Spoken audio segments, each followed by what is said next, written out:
Dans un petit village de l'ouest de la Côte d'Ivoire, niché au cœur d'une forêt dense et verdoyante, vivait Adou, un jeune homme de 22 ans au regard plein de détermination.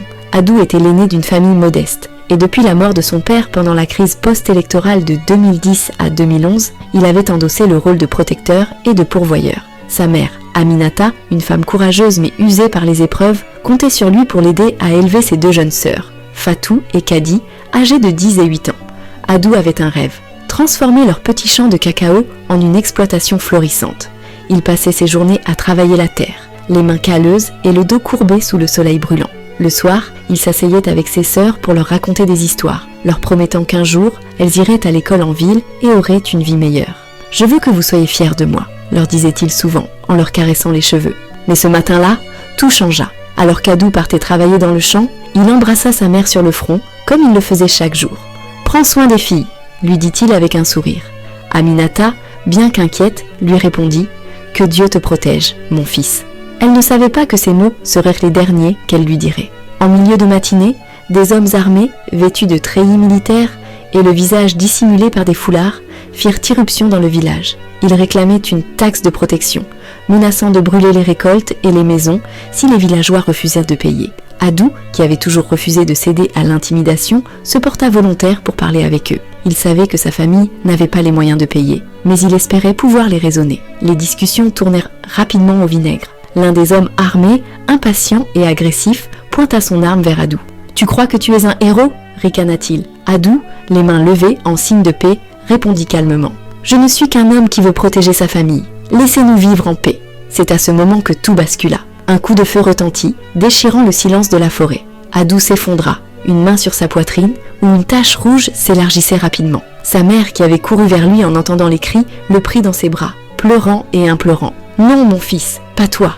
Reste avec moi !» Les larmes coulaient sur son visage, tandis qu'elle essayait en vain de stopper le sang qui coulait entre ses doigts. Adou, le regard déjà voilé, murmura « Maman, prends soin des filles, je suis désolé. » Puis, son corps devint lourd et son souffle s'arrêta.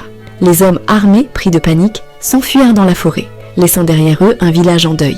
La nouvelle de la mort d'Adou se répandit comme une traînée de poudre. Les villageois, réunis autour de sa dépouille, pleuraient en silence.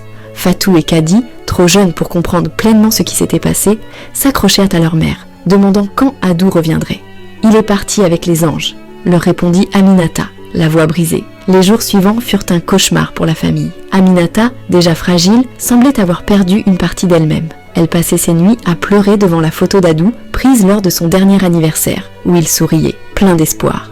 Le champ de cacao, autrefois symbole de leur avenir, était maintenant un rappel douloureux de son sacrifice. Quelques semaines plus tard, une manifestation eut lieu dans la ville voisine, organisée par des jeunes du village et des militants des droits de l'homme.